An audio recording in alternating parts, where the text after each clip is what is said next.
You know, welcome back, Tropax. Ayos ba tayo dyan? Meron ako ditong abubot, multi-tool. Itong isa, nabili ko last year. Dito sa building material store. Hardware ba? Pag ako naglalakad dyan, nadadaanan ko yung hardware. Building material. Ito naman, nabili ko sa Amazon. Ito lang last month. Ito nung isang taon ko pa ito nabili. Ito dinadala ko lagi pag nasa trabaho ko. Meron akong kailangang higpitan. Halimbawa yung battery terminal, higpitan o luhagan.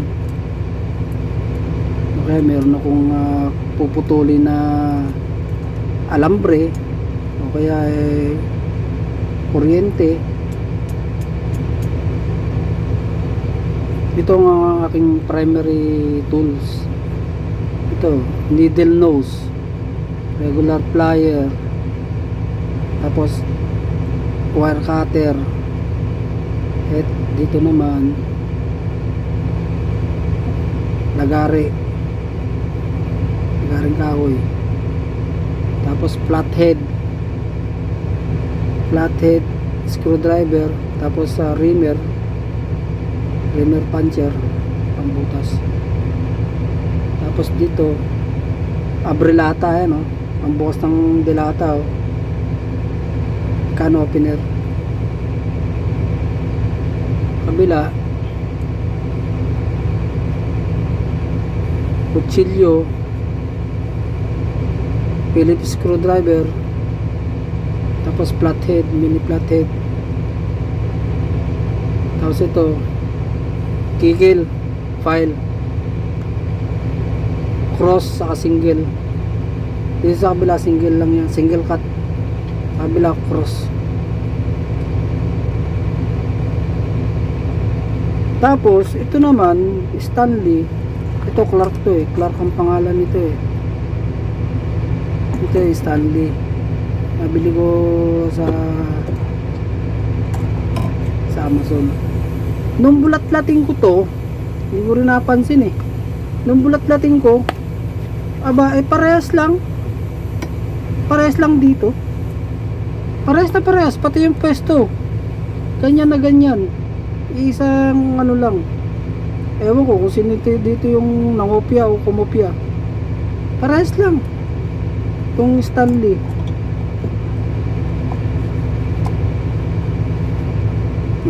Bubulat-lating ko yan ha. Parehas lang. Lagari. Ayan o, flathead din o. Tapos pambutas din o. Rimmer puncher. Tapos yung sumunod, ayan o,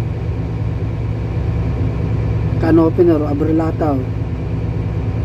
Kaya lang meron siya dung ano, ayan o, yung wire stripper, ayan o, wire stripper yan o. Parehas na parehas lang. Kabila, ito kutsilyo. Ayan, ginamit ko ito eh, pinanghiwa ko ng luya eh. Tapos Phillips screwdriver din oh. Tapos maliit din na flathead din oh. Tapos ganun din, kikil din oh. Ito cross cut sa kabila, single cut, kikil, metal file yan. Parehas lang eh. Parehas lang oh. Diba? Parehas lang.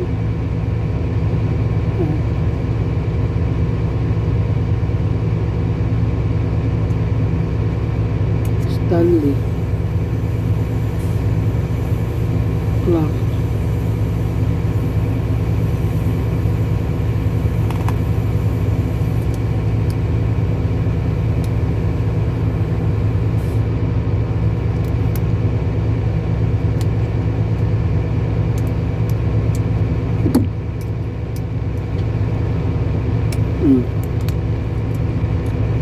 Parehas lang. Kaya lang medyo mas mabigat ng konti itong Clark. Mga kalating guhit siguro. Mabigat ng konti. Itong clock na to, nabili ko to. Nasa 34 dirhams. Ito, Stanley, sa Amazon, 75 dirhams. Okay na rin. Sa palagay ko, ito, budget friendly na rin to. Di baling mababa, mura ang laga, basta gumagana. Mababa ang kalidad, pero may abilidad. Higa nga sa salitang puti, low quality but effectively. Yun. Ha? Eto, kagagamit tong clock na to kasi ito una kong dala-dala eh. Lumuluwag to. Ito yung madalas na lumuwag oh. Kaya nung ginawa ko, nakatatlong higpit ako dito eh, Allen wrench. Pinatakan ko na lang ng super glue para hindi siya lumuwag. Pinataka ko ng Allen. Ito, bala ko na rin tong patakan na rin para pag hindi na siya luluwag eh. Kasi ito, hindi to Allen wrench eh. Oh, apat lang na siya, hindi siya pa Allen wrench, special tools yan. Oh. Ito, Allen wrench eh, kasi may butas oh. May butas eh, hex yung butas niya eh. Parang steel hex nut. Hexagon. Ito, bala kong ito. Patakan na rin ng super glue kung luluwag siya o ano. Bagay, hindi pa naman siya lumuluwag. Kasi wala akong panghigpit niyan eh.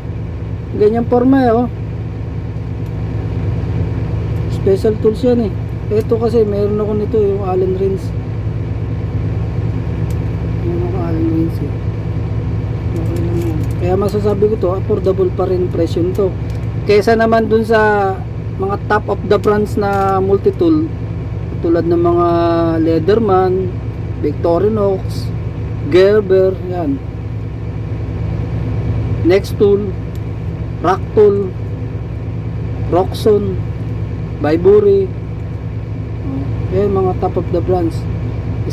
Yung Leatherman eh pinakamura nun 300 eh. Dirhams. Burim yun. Maabot pa ng 1,000 yun. Depende sa klase ng model. Pero ito, okay na to. Having something is better than nothing. Ayos ba? Rock and roll. Yun lang.